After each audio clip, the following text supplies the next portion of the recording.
foi divulgado um número das exportações da China e houve uma surpresa. Isso porque esses números estão sendo divulgados no meio de um novo tarifaço, um retarifaço dos Estados Unidos contra a China, de mais 100% em cima dos outros percentuais que já haviam sido aplicados.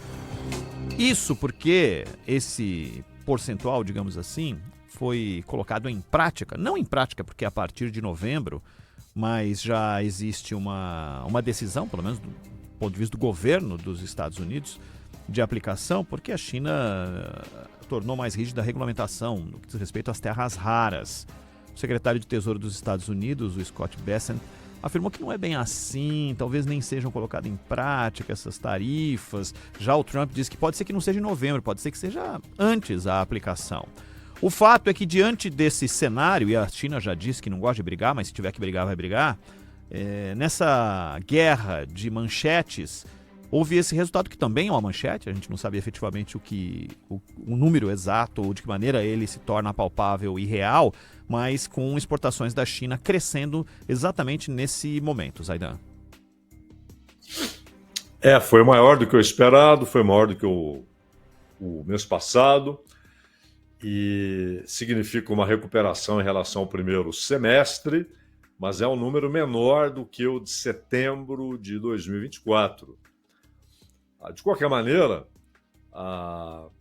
o Trump, ele, na sexta-feira, disse que não faria sentido o encontro com Xi Jinping na Malásia, que agora não é o momento de conversar, porque a China estava agindo de uma maneira imoral ao estabelecer tantas limitações para exportação de terras raras e mais alguns outros minérios, né, críticos. No entanto, no domingo ele já amenizou e hoje mais ainda, né?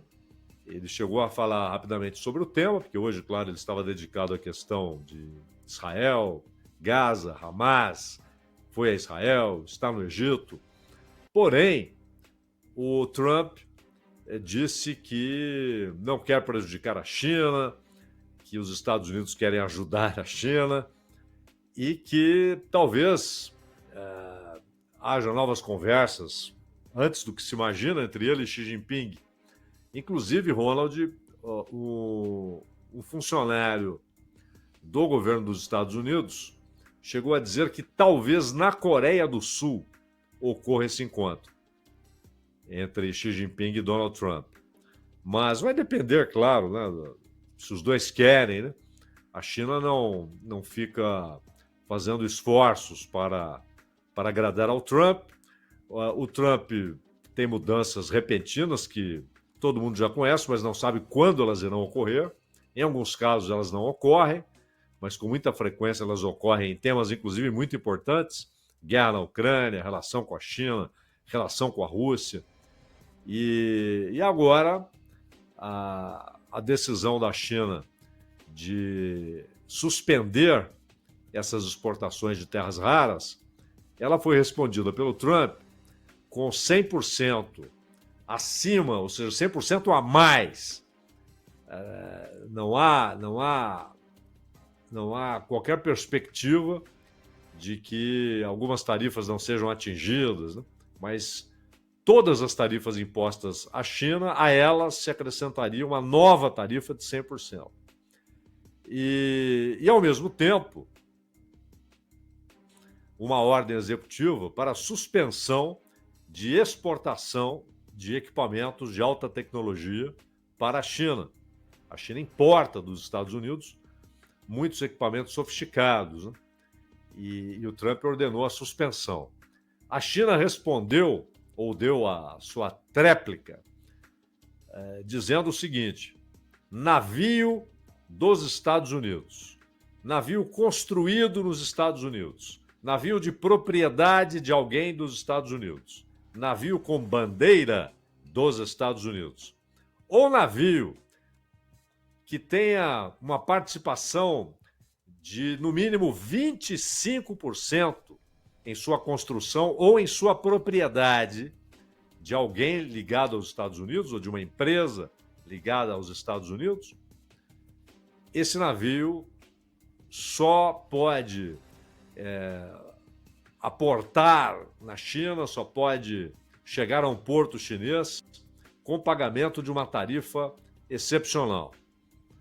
E lembrando que os Estados Unidos já haviam adotado medidas semelhantes em relação à China, houve reclamação de produtores americanos, a medida foi suspensa. Só que em meio a tudo isso, Trump diz, não, eu gosto muito do Xi, vamos conversar e talvez nos encontremos este ano. Um assessor diz, talvez seja na Coreia do Sul esse encontro. Ou seja, as coisas estão, como ele falou em 1º de novembro, embora, como você frisou, Ronald, com a possibilidade de antecipação, disse o Trump, se a China começar a dar respostas muito pesadas, de qualquer maneira, paralelamente a essa troca de ameaças e de medidas adotadas, há também um discurso de reconciliação, né? Por isso que hoje houve reações diversas no mercado de ações, no mercado de câmbio, no mercado de títulos, exatamente por essa insegurança sobre que rumo essa história vai tomar.